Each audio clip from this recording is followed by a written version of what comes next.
Your voice, your opinion, your community. Fact TV, free speech, protected.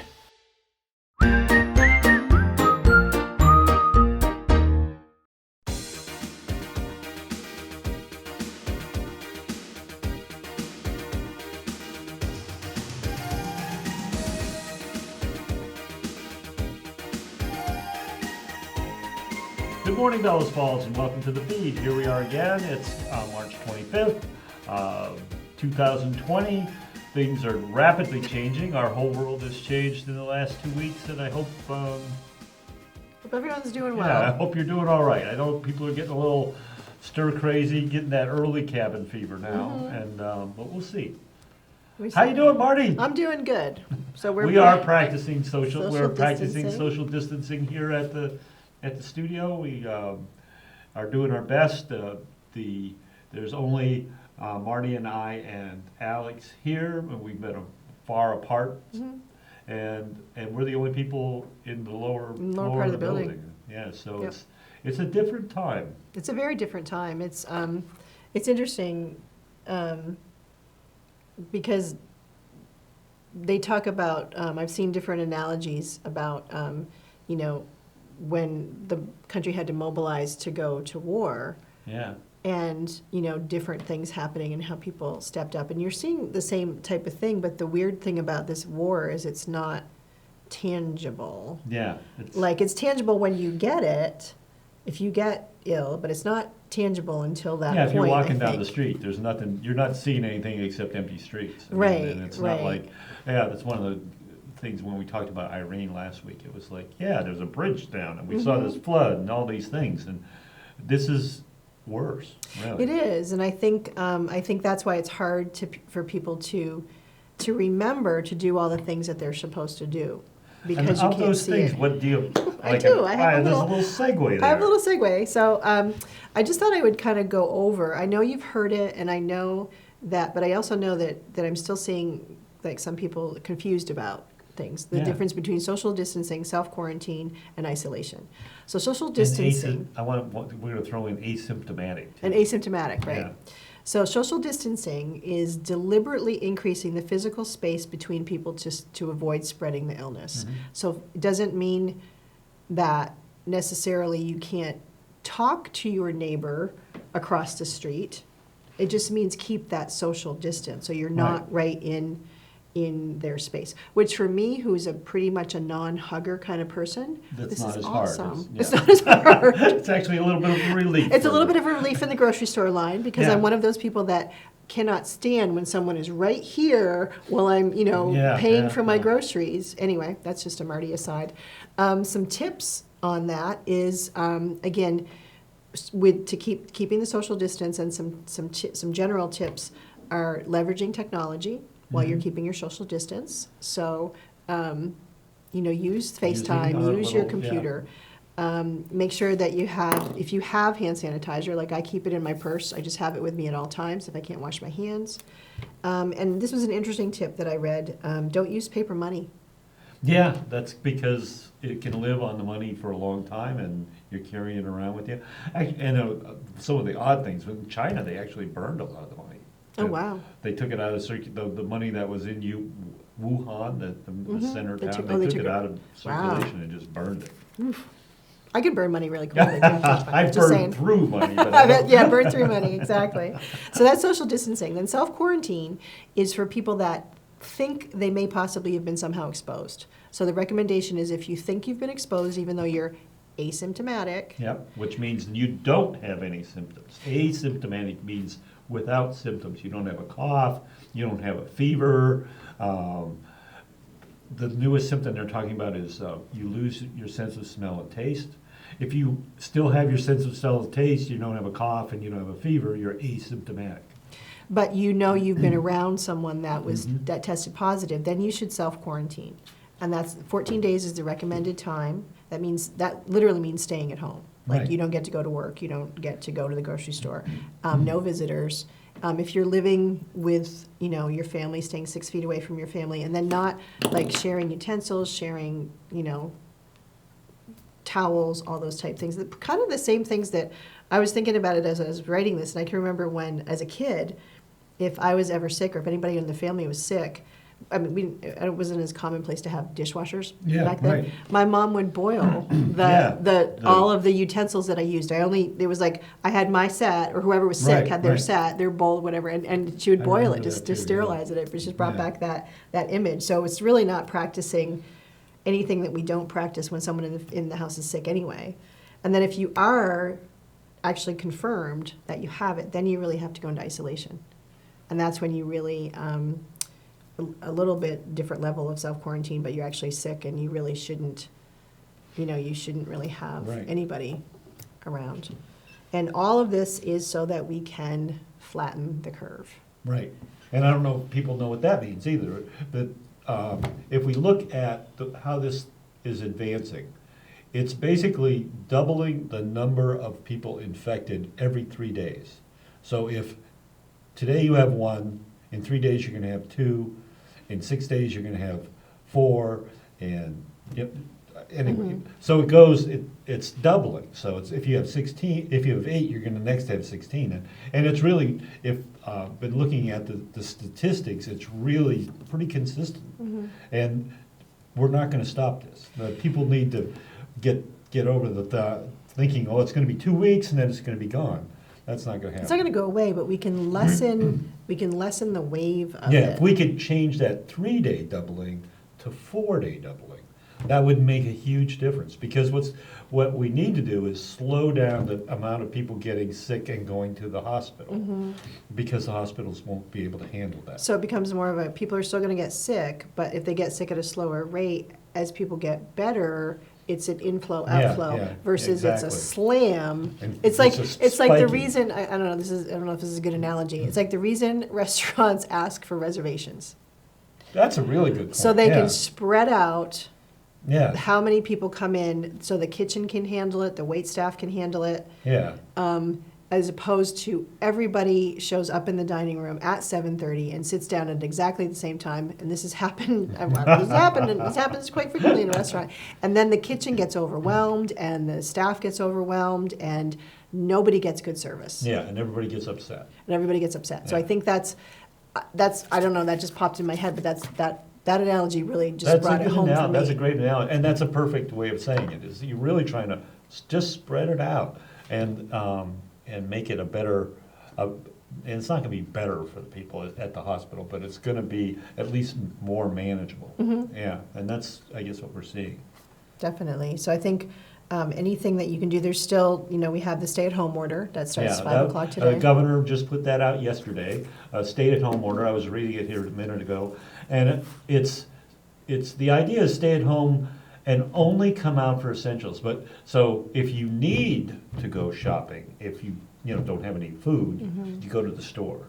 But if you don't need to go shopping, you don't need to just be driving around doing stuff. Well, the thing is, like, if you don't need to, like, I'm a habitual person to go in the store to get a couple things for dinner, every day. So now we've shopped ahead. We've slowly shopped ahead so that we really probably can get through at least 2 weeks with what we have, and then we would go back and resupply. And I think that if everyone can kind of think of it that way, not necessarily maybe hoarding food. It's a delicate balance between hoarding and buying enough for you to get through to not have to come as often. Then that's going to help. Every little thing, it's like the compound effect. Every one little thing, every small little thing that someone can do can exponentially. If every person does one little thing different, like not going to the grocery store to just get milk, because maybe you bought 2 things of milk. I don't know, that's probably not a good example because that's perishable. No, that's fair. But one little thing, then that's going to have a huge effect. I think it gets overwhelming for people to think, oh my God, how can I deal with this? But just one little thing. One little thing. And the other side of that coin, and this is something Marty brought up a little while back, was buy what you need and no more. Is because like a hit home is there are a lot of people on fixed incomes. Today's the day the Social Security checks come out. So there's going to be people who haven't had any money for the last 2 weeks because they live check to check and they've spent that money. They're going to go to the store today and they're going to say, where's the toilet paper? Where's the flour? And it's because people have bought support it. They're greedy and they're terrible people, but they panic and they go out and they buy every roll of toilet paper. And then someone who can't get to the store until today is going to go, what am I going to do? I know it's hard because the media creates a panic. Yeah. And we don't know what to expect. But I think if you can think that way, buy what you need for your family reasonably, and trust that reasonably. And not buy what you need for the next 20 years. Exactly, for 2 weeks. Dial it back a bit. Be reasonable. Back a bit. It's. So we do have actually a clip to go to. Yeah, so we have a little should do levity. that. We don't want to be total Debbie Downers Downers today. today. Too far down in the dumps. Let's. We got Alex here. He's gonna let us go to clip when he's ready. And here we go. Oh. On a warm summer's evening, on a train bound for nowhere, with the gambler. we were both too tired to sleep, so we took turns of staring. Out the window, out the darkness, The boredom overtook us. and he began to speak. He said, son, I made a life out of reading people's faces, Knowing what the cards were. By the way they held their eyes. So if you don't mind me saying, I can see you're out of aces. For a taste of your whiskey, I'll give you some advice. In my bottle. And he drank down my last swallow. Then he bummed a cigarette and asked me for a light.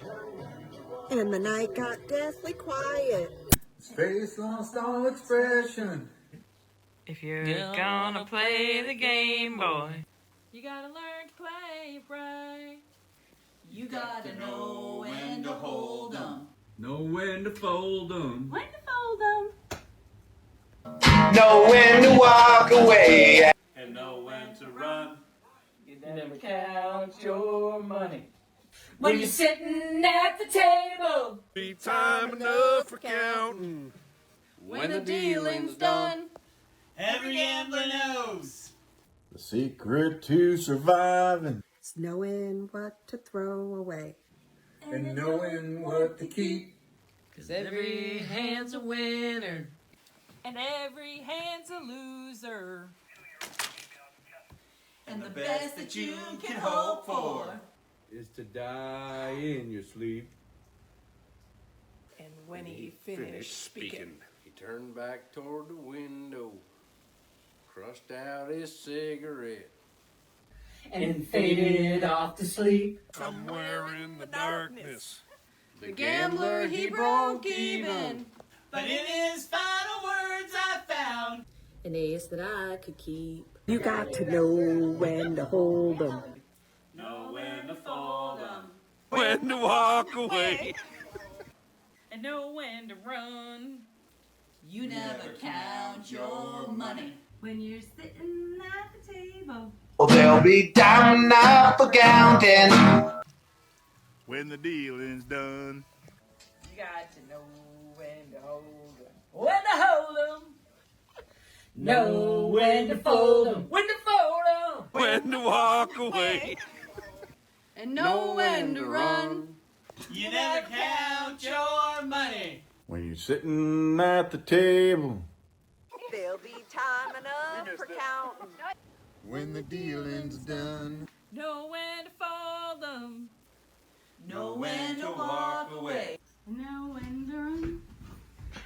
You never count your money. When you're sitting at the table.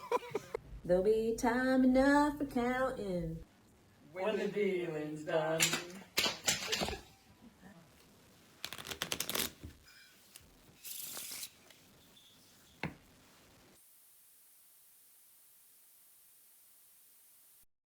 Now that was fun. That was fun. That That was was a a little lot of levity fun. in kind Yes. of that was taking lemons and making lemonade. I think so. That was incredibly good. And as I was watching, I was thinking, this is something other people could do because that was fun. I mean, and maybe we can issue a challenge that anybody else that wants to do one, we'll show them. Yeah. Here on Fact TV, if you want to do Definitely. one of those. And I'm amazed because I know Marty and I go out a lot asking people to do strange things, and a lot of people won't do them. They're like, "I ain't doing that. You're not showing me on TV." That's a big. I don't want to be on TV. but these guys were great. They did, They and were they did fantastic. it all spontaneously. A lot of participation, and just something fun and light. Not, I mean, it was a tribute to Kenny, so it's not light, Yeah, but something to break up the monotony, I Right. think, and And to just create bring a some little spirit, levity. yeah. And I think that's one of the maybe the positive things that'll come out. Number one, I think people are embracing, not that they didn't embrace technology, but now we're embracing all the tools that are out there, so we can stay even. Yeah, We I know mean, we can that's stay something connected you if could we can't do, stay and physically connected. I think everybody did it at their house. And I don't know how they coordinated all that, because that was really interesting. I'd like to get into some of that. Yeah, I'm not sure either, but it was, you can tell there was a lot of work put into it and a lot of thought put into it and participation, and it looked like everyone was having a really good time. Yeah, I love the yeah, costumes and definitely, the yeah. scenes, and so So, it's great. great. So thank you, Morgan and Congratulations Jeff, to for everyone driving who the did train that. on that, Yeah. and it was everybody who really cool. participated. So that's kind of one of the things I was reading. Found a post last night that talked about somebody, and I don't know who shared it, but somebody shared out a post from someone, expatriate that is actually living in China, and they're coming out of it now. There's been 7 weeks. They're coming out of it. So they actually shared some tips. Oh, good. So I Let's have some think that tips. would be, because we're just starting. Yeah. I mean, I We think we're at are. the tip of the iceberg. And I have to get the reading glasses out, folks. Yes, I'm at that point. But the first tip was accept that you have no control over the situation. Yes. And you can't be angry or annoyed at the system. Anxiety is just going to go up. So accept that you can't control that this is happening, but you can control your reaction. And that's what we just showed as a perfect example of that. They took, everybody's staying at home. I'm sure it was done on a Saturday night when they might have been normally together, bonfire or doing something fun, and they still got together and they did something fun and had fun in a virtual way. So accept that we can't control it, but we can do things, and embrace the community, and appreciate the downtime. I mean, how often? Truly, I was thinking about it. Is this the second week that we haven't really been doing meetings, except for virtual Pretty meetings? much, yeah. And my life has slowed down exponentially. Yeah, being retired might. Your life slowed It's down. sort of like the same. It's like, hey, if you ever wonder what it's like to be retired, this is it. And take the time to maybe reconnect with people that you maybe wouldn't reach out to. I was thinking about some of my friends that I haven't talked to in a long time, and just doing a FaceTime call or something. Because when you're busy, you're always thinking, "Oh, I'll have time to do that. I'll get to it at some point." Well, now's the time. Now's the time to do it. Take advantage. And start to appreciate the little things. The fact that even though we did get a snowstorm, we've had some beautiful weather. I mean, beautiful spring. Yeah. And it looks like, aside from the snow that we got, that it's going to continue, and we can get outside earlier than we sometimes can. Yeah. This time of year. They're saying it's 3 weeks ahead of schedule already. So I mean, staying socially distanced and staying home doesn't mean you can't go out for a walk. Or and I find walking, especially walking alone, can be a kind of meditative thing. Just plug in your music, go for a walk. Feels like you're getting out of the house. You've got, just know that. I guess this too shall pass, for lack of a better. Appreciate what you see. I like what you were saying about the snowstorm. Yesterday morning, it was just amazing. It was beautiful. Wasn't it? Yeah. I mean, not going to work and getting up and looking at the snow, and it was like there was no pressure to I need to, snow blow the driveway so we can go out and go to work and do this. It was sort of like, I'm going to take my time, have a cup of coffee, look at it. And I was out watching the snow falling out, and you could hear the turkeys because it's that time of year too, and you could hear them in the woods, and they were like, that's me. My weird phone is, but they were like, we even saw turkeys flying. It was neat. just magic, It's like normally I would have had a cup of coffee, blow the driveway and then head out, and do something, and it's like, take that time to appreciate and enjoy what's going on around you. And I think this is not exactly the same thing, but take the time also to thank the people that do still have to work. Yeah, that's because true.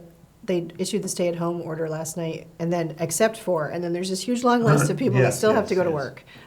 People in your grocery stores, your checkout people, people in the hospitals that are on the front lines, people that are on the back lines of the hospital, like my maintenance staff and my housekeeping staff is here every single day.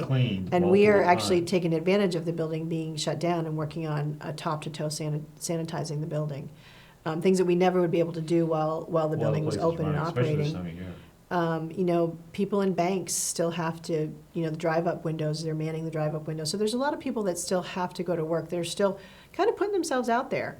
So, just a friendly, be friendlier. Yeah. like, I don't know. Be nice. Be yeah, nice. That's always a nice thing. There's a lot of things that we can do to pull together as a community. Check on your neighbor. If you have an elderly neighbor, I think I mentioned this last week, write a card, send it to a nursing home. Yep. And even if you don't know anybody there, send a card because the residents love it. I finally got to talk to my mom yesterday, and she was talking about all the cards that she's been getting. Good. Yeah. Because a lot of people have been, my sister's friends and stuff and my sister and family have been sending her cards because nobody can visit her. Because of the nature of the beast, I could go visit her, but I've chosen not to because made me nervous after the issue up in Burlington with the healthcare where they did get COVID into that healthcare facility, and 5 people have already. There 5 out of the 7 deaths in Vermont, I think, are from that healthcare facility. Yeah. So, little things that we can do. And again, if you've never read the book, masks. I'm sorry. Yeah. Well, no, go ahead. No, you're one little thing. Yeah.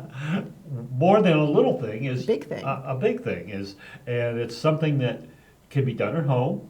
It's something that can be done in isolation, and it's something that can really make a difference. Is making masks. These are masks that I have to admit that Sue made at home. I helped, but I have no skills. I was able. She let me cut the fabric. I didn't know that you had to have 2 sets of You have shears, to have specific fabrics. Fabric shears and pattern shears, but these are masks that can be made at home. Springfield Hospital, Dartmouth Hitchcock, Deaconess Hospital, all the hospitals basically. I think it's going to be in the United States, but all the hospitals in that local area are asking people to make masks.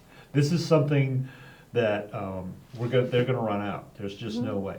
And the masks aren't perfect. They're not perfect protection. But again, it's that whole idea of, but it's better than nothing, and it's going to flatten the curve.